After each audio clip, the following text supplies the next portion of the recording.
Here in Pharmalogic, we will dive into the concepts of pharmacology. In case you're wondering what pharmacology is, it's a Greek word pharmakon, which means drug or poison, and logia, that means study of. And that leads us to definition of pharmacology, which is the interaction between drug and body. This interaction divided into two main divisions. One is the effects of the drug on the body, which called pharmacodynmic, and this is what we are concerned about when we are ill. It's how the drug will treat the condition or making a symptom go away.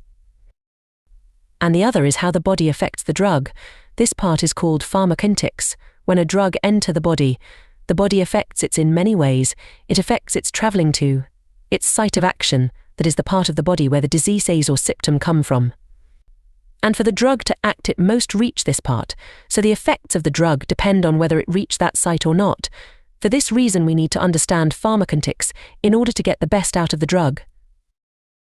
So the two parts are connected deeply and so important.